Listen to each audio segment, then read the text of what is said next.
I'm John White. With me today is Virginia Podmanic, and Virginia is a master gardener with the Doñana County Extension Office. And Virginia, you brought a few specimens for us today. I did. I bought a branch from my Wisteria, which has grown lovely this year, but it never bloomed. And I get a lot of these long shoots off of it, and I'm just wondering what I can do to it this fall coming up so that I can have beautiful blooms next spring. Okay.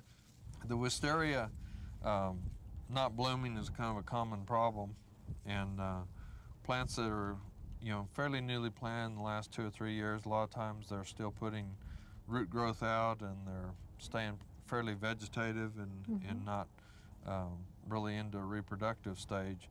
One way that we can kind of kick it into a little bit of a reproductive stage is to root prune it, and we can go in with a shovel and make a kind of a circular cut around the roots 2 to 3 feet away from the plant, and that'll sometimes shock it into going ahead and blooming. As far as cutting some of the long tendril growth off, you can do that. If the trees are heavily pruned, a lot of times you can prune off some of the potential flower wood on it, so you don't want to cut it back too hard, but you can keep these long tendril growth cut off, and the wisteria will do good. This one has a little bit of iron deficiency. That's why it's kind of yellowing up on top, which can be common out here. And of course the leafcutter bee has hit it, which it likes wisteria, but I would try root pruning on it and see if that doesn't help. When you push your shovel down, how far down should you go? To the depth of the shovel. Okay. What else do you have for us? Well, on the same line, I brought my Boganvia. It has its own little microclimate in the front. It's in the ground, and it's beautiful and lush and green, but no flowers. Okay. Boganvia, of course, for viewers, is a pretty tropical plant. It really likes warm winters outdoors. This one has real good color on the leaf. It's obviously got good growth on it.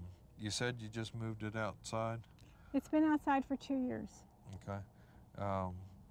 A lot of our blooming plants do better if they can be a little bit tight as far as the root ball and the root system on it, and so this one may still be exploring the ground a little bit and growing some new roots out and stuff.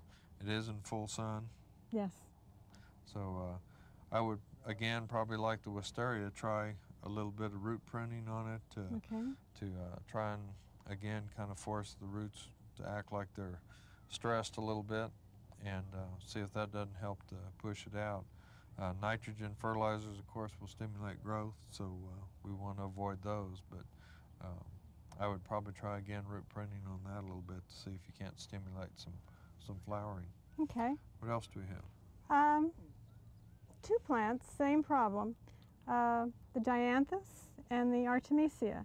They grow in a beautiful mound, and then all of a sudden they separate, fall back, and then what you have on the inside is a browning. I don't know whether it's because of too much water, too little water, or maybe the time of year. It's probably a combination of things. The Dianthus is a plant that likes a little bit more of the cool season, so the summer heat that we've had has been rough on things, and things tend to accumulate a little bit more here in the late summer and fall of the year. This one, probably if you did a little bit of just pruning the tips off and kind of force a little bit more growth down here, it's putting more growth out here, and as it weights down, it falls open and exposes some of the older, woodier stem inside. So a little bit of pinching will help to fill that out and put some bloom on further down on it. Okay. The Artemisia also, as it starts to grow out and gets more growth on it, it'll begin to open up. A little bit of the yellowing here, and with some of the dieback and a little bit of the browning, it could possibly have gotten too much water.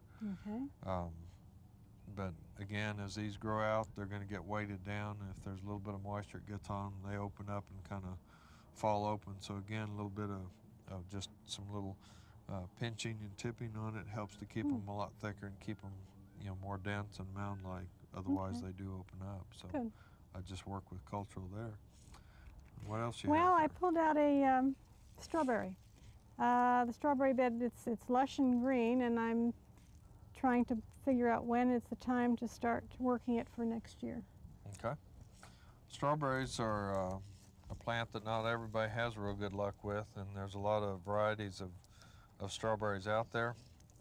This time of year we can start some new plants. You can start them from the runners, or you can divide some of the plants out and replant them. This one does have good color on it.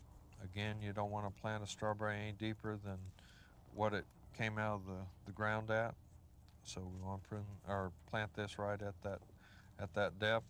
The root system looks not real big on this, so it'd be a little healthier. But this is the time to go ahead and expand those strawberry beds out. Okay. Are you supposed to ever chop all the green off? No, Just leave it go? Yeah, let it go. Okay. Okay. Virginia, thank you very much for being here. Well, thank you very much.